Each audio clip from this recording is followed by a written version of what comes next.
Welcome, everyone, to Debatable Delaney. I mean, that's debatable.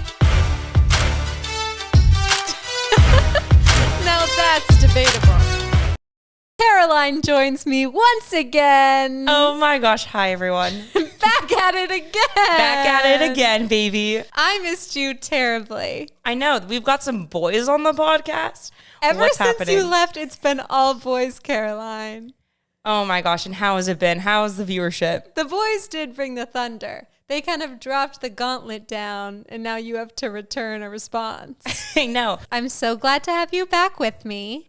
And since Caroline is such a veteran of the show, I decided we need to spice things up today. So we're trying a whole new format.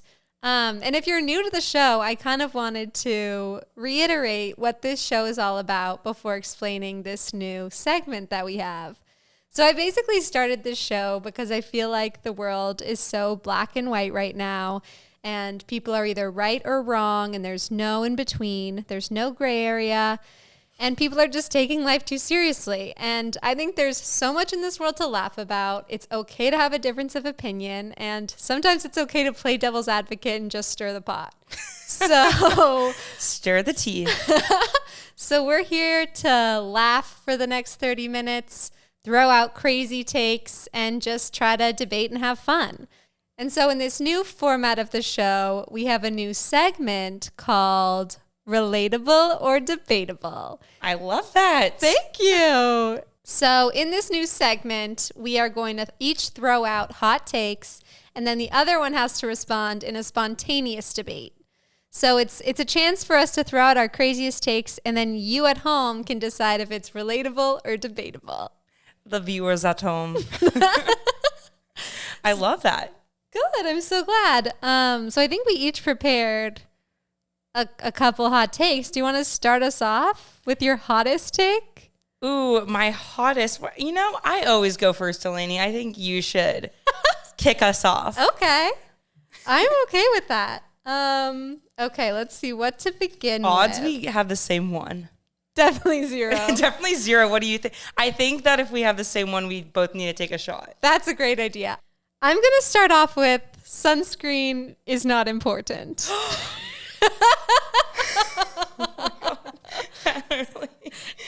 And here's why. Killed me. Okay, let's hear it.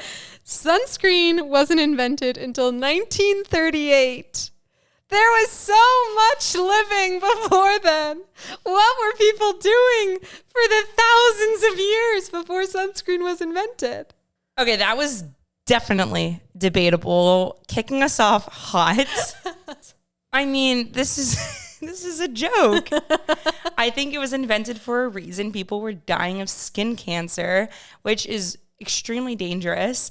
And my mother, who never wore sunscreen back in like the 80s, she just like her skin is so, no offense, Mom, if you're listening, which I know you're a viewer, but it's wrinkly and there's freckles everywhere and she's probably going to get skin cancer. And again, was invented for a reason. But do you think that once they invented sunscreen, our skin really adapted to needing it? Yeah. So now we get really burnt and we get wrinkly versus like back in the old days when they didn't have another option. Maybe their skin kind of just built up immunity to the sun.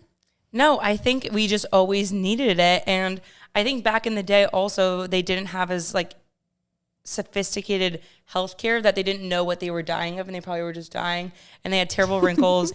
And I mean, I don't know about you, but I also think that there's nothing more painful than a terrible sunburn. I know, but I don't think back in the day like people were getting sunburnt every day. Well, because I think a lot of them were staying inside. Really? Yes. I mean, women back in the day were just staying at home. And they did have a lot more layers, much more conservative wardrobe. I think this is a bogus point. That's a good point. The wardrobe is a great point. Right? I mean, no one wasn't like as like seductive as our generation wearing like no clothes out. I mean, I wear sunscreen 24/7. It's in makeup all the time. So I just think it's a well-known thing that you have to wear it every day. It's definitely a well-known thing that you have to wear it every day. But that's why I'm saying that's a conspiracy theory. That's terrible. Also, in Survivor, the game, do they give their contestants sunscreen? I've never seen this show. They're in Fiji in the hottest sun out there, night and day outdoors, never going inside, don't have a shelter, barely have clothes.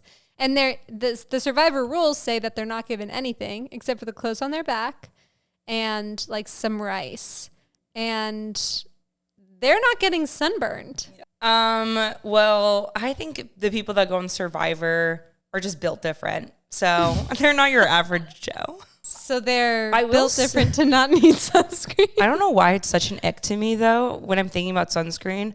Why is it so gross to rub sunscreen on someone else's back? Do you agree? If you're, like, not interested in them, for sure. One time, a guy asked me to put sunscreen on his back, and I literally just immediately got appalled. And when there's like any sort of texture. Also, how has a sunscreen apparatus not been invented to be able to spray your own back? I know. The fact that some people still do the rub on, which crazy. It's like their spray. I don't understand. It's like, especially me as a single girl, even when I'm on vacation with my family, like it's hard to get someone to get my back. So then I only lay out on my back. So then my front half is like 50% tanner than my back half. It's a hot mess. Oh my gosh. It is. Oh, also sunscreen has gotten so expensive though. On another note, like the other day I was buying it. It's like $50. Maybe I was just getting a really bougie brand. That's a really bougie brand. But that adds to my point that it's all just a part of consumerism. They're trying to convince us we need it when it was never needed to begin with. I think we need it. I just think healthcare is a scam in general. Yeah. So I think we need sunscreen bad now, but I think it's because we've gotten so accustomed to it that our bodies have lost all of our immunity to the sun. Yeah. Okay, I have a healthcare theme if I can switch over. Perfect. So one of my hot takes is dentists are over dramatic about flossing. Okay, so I think that's debatable, even though I don't floss. Yeah. So that's my point is every time I go to the dentist, they're like, you need to floss. Like, how often do you floss? And again, like I barely floss. But my point is, I don't think anyone flosses. I lived in a sorority house in college with 70 plus girls, and I never once have a memory of anyone flossing. No one flosses. Okay, so I read an article a couple years ago that said you actually don't need to brush your teeth. You only need to floss. I think that's BS. That is gross. People... No, you only brush for like vanity of like wanting your mouth to smell good. Really? I think so. The flossing is the most important part. And actually, I can really debate this topic because I'm getting gum surgery in a month because my gums have receded so far. Wait, smile. It's like, do really we think her gums have... Okay, but I don't know. So I go to the dentist and first of all, them complaining about how I don't floss just makes me not want to ever go to the dentist. Totally. So I think that they're just screwing themselves over. And they bring it up when they have like 5 tools in your mouth and they're like, oh how often do you floss? It's like, first of all, Never. I can't talk. I have this one dentist that I'm pretty sure requested for me to transfer to a different dental hygienist because I was visibly so annoyed with her. She would be trying to catch up on my life while she has like a drill and the water sucky thing. And like I couldn't hear. It's the biggest pet peeve. Obviously couldn't talk. She's like, do you have a boyfriend? I'm like, I wanted to be like, I actually hate you. Yeah. Like this is a crime. Well, I hear dental hygienists are actually the number one, like most unhappy profession, which is really sad. Also like number one occupation on The Bachelor. I know. I just think with flossing, it's like one, you just make me never want to come to the dentist because I just hear you like degrading me. Yeah. And two, it's really not that big of a deal. I've never seen anyone floss, and I've never heard of anyone having gum disease, which they always talk about. Okay, well, I have a hot tip for you. What?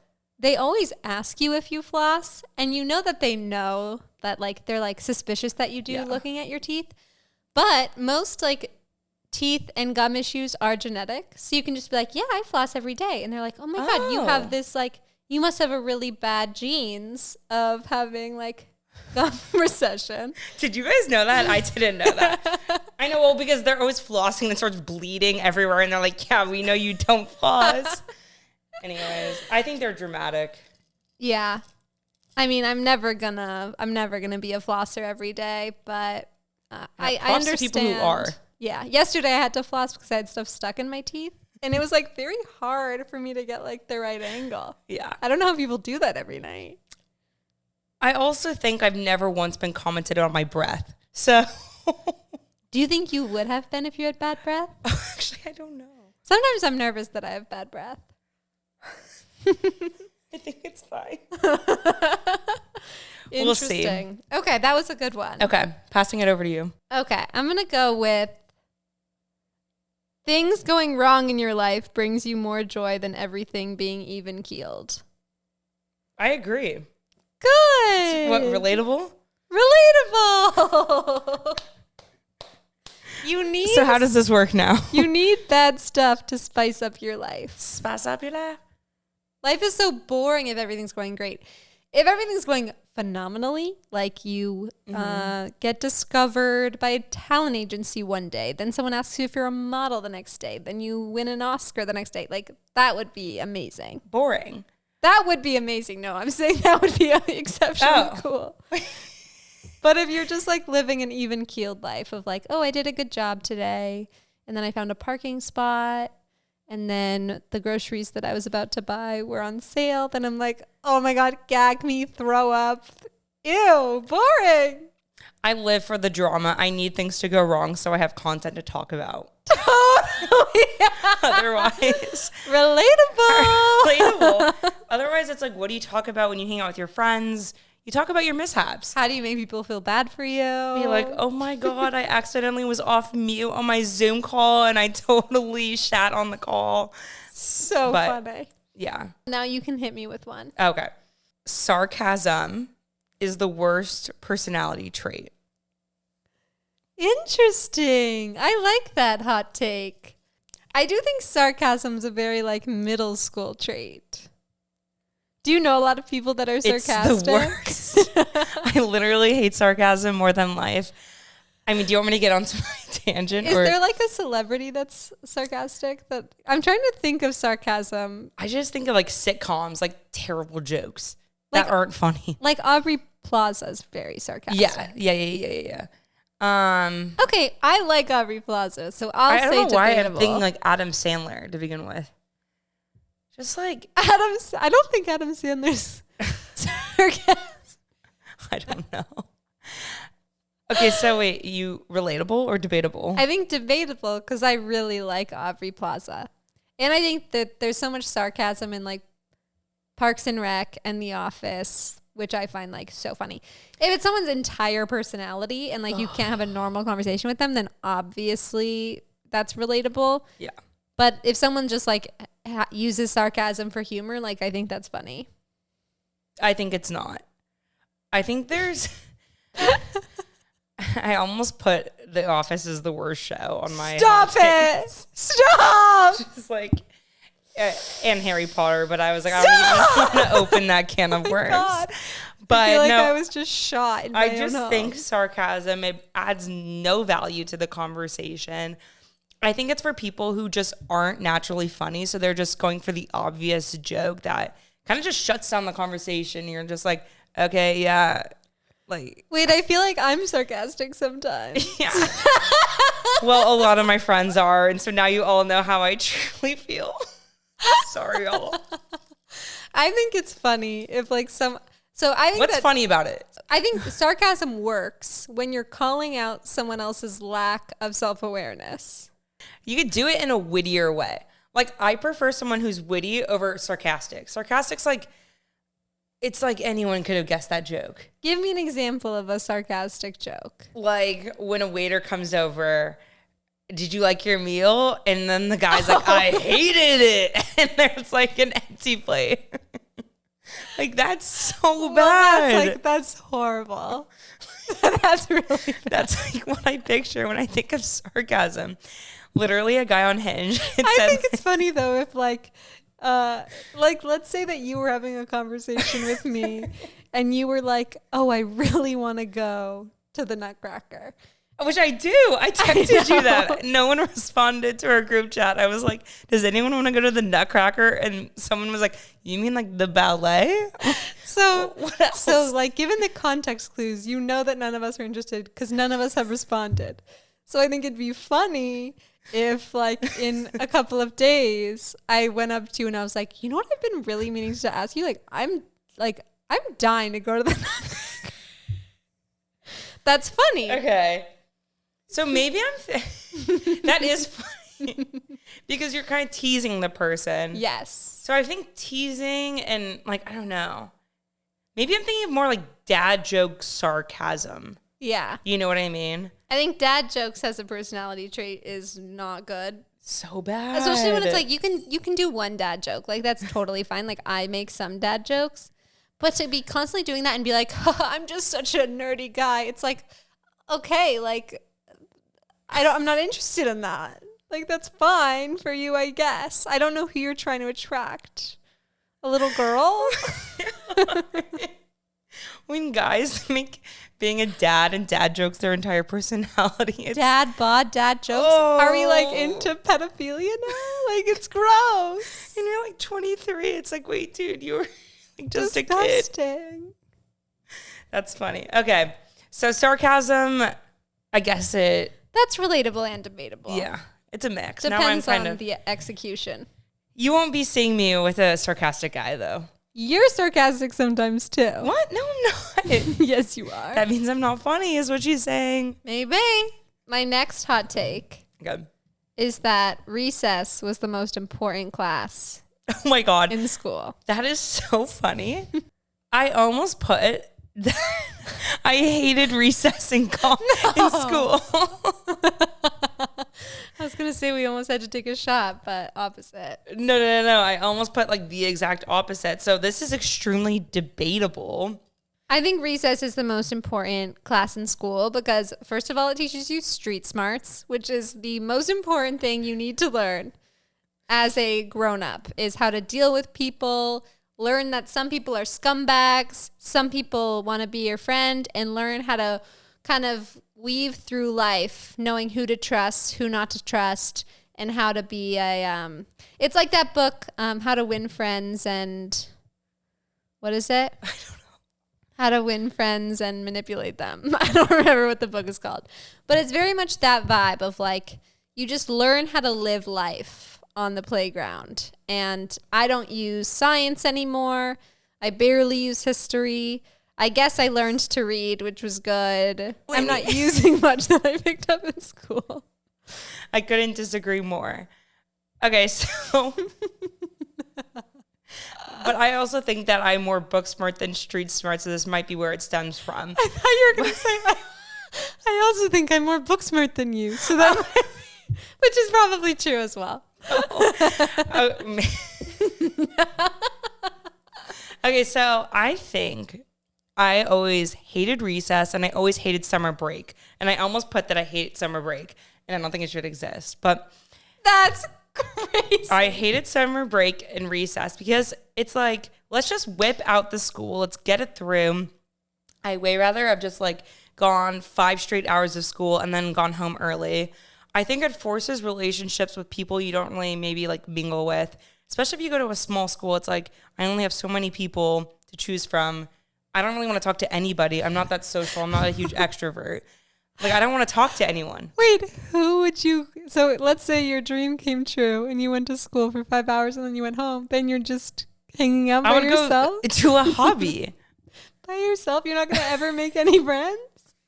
I guess I just didn't have any friends growing up. This is heartbreaking. No. It's not. I think like at the point of high school, I kind of just said F it. Like, during the recess, I'm going to do schoolwork because I thought it was more fun. Wait, why are you saying no? I enjoyed it. I had plenty of friends. Yeah. But I just think I'd rather get school done and then in my free time, hang out with my family, hang out with my friends outside of school, or do an extracurricular. Okay.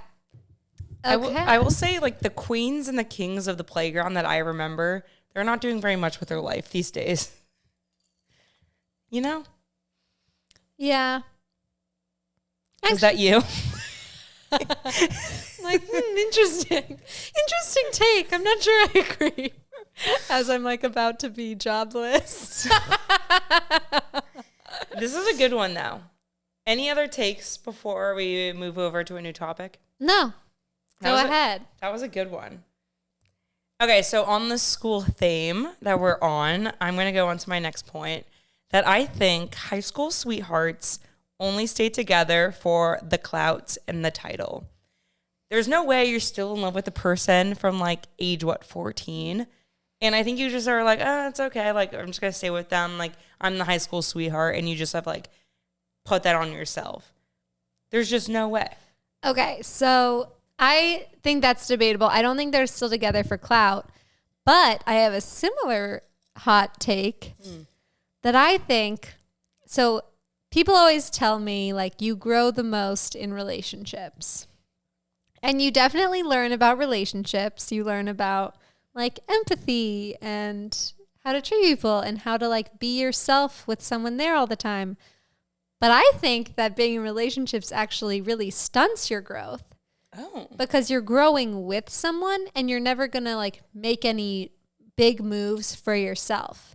So if you continue to be with your high school sweetheart, you're never going to grow into the woman or man that you could have been if you were off on your own for a little while. You're constantly growing in tandem with someone, which really stunts your growth versus if you were to go off on your own, you would have the whole world ahead of you. Instead, you have such a narrow alleyway of options.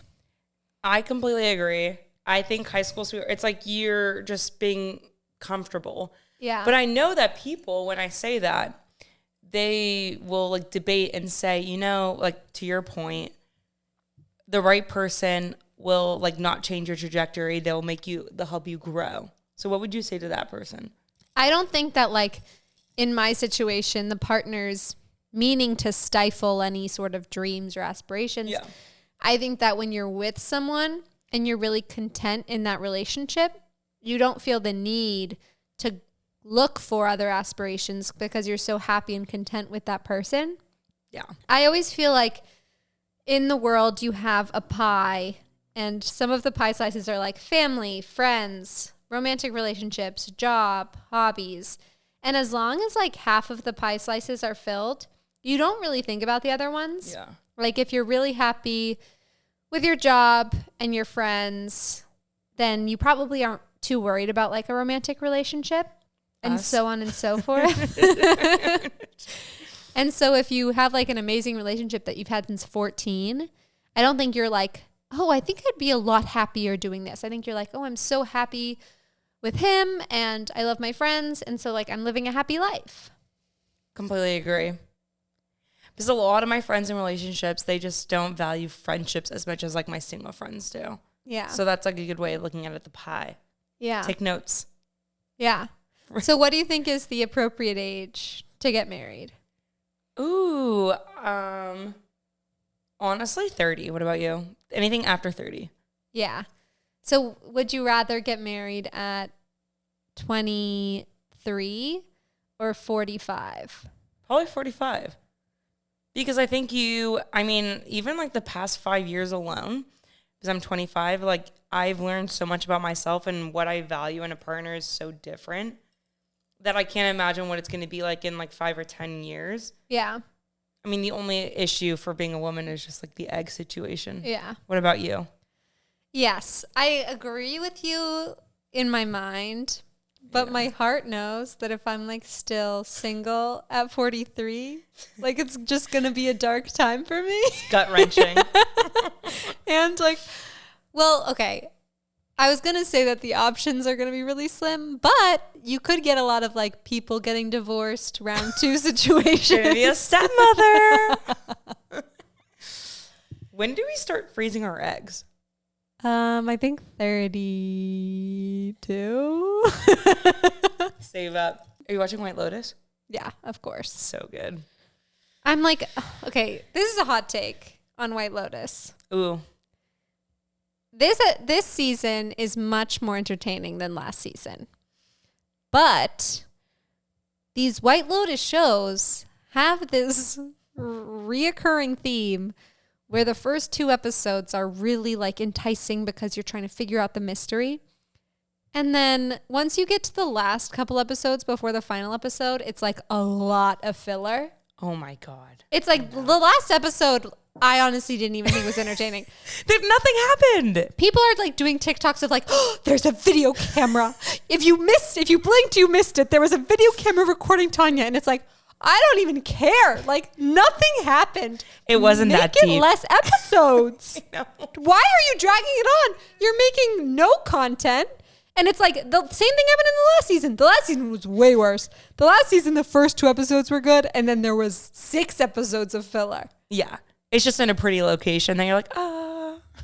Why don't they do this? This is my... Let's hear it. This is my suggestion. I loved the way they opened the season. So keep the first like 3 episodes the same. Yeah. Then halfway through the season, introduce who dies. So have like a flash forward to like the ambulance or people talking about who died. That way you know who dies and then you can watch the last 4 episodes like through that lens and kind of be the detective yourself instead of us all being like, okay, I don't even know who dies, so I can't even be watching this with a fine-tooth comb. They're trying to make me think Tanya dies. So, but I know she doesn't. Like, it's just all very predictable. I agree. It is a good show. They just like need to tighten it up. Like, there's so much filler. Let's pick it up, y'all. It's these HBO shows. They hook you with an amazing plot, and then they give you like 300 episodes of filler to waste your time on. It's to keep you on the platform. Scam. It's not like this podcast that's just constantly giving banger. We need some more filler episodes. Take some notes. White Lotus.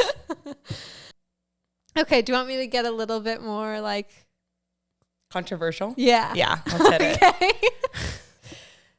My next hot take is that people that believe that God is a woman are actually politically incorrect. I need to hear more. Okay.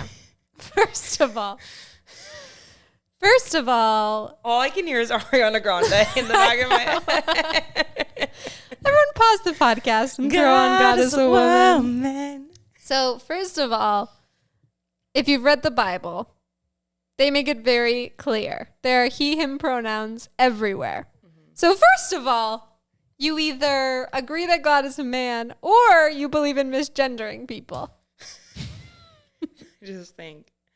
Ugh. And second of all, if you believe God is a woman, then I mean, that is just crazy because women have been men's property for the last thousands of years. If you think a woman created this world, then like... It would be way better, girlfriend.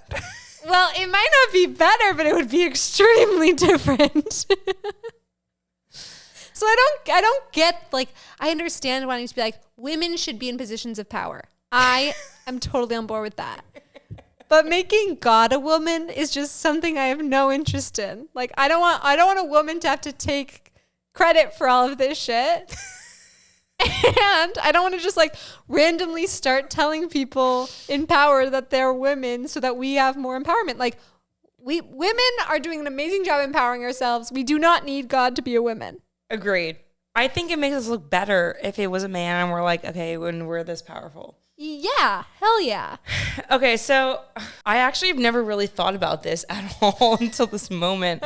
I've like listened to Ariana's song God is a Woman, but I've never actually known anyone that's like God is a woman.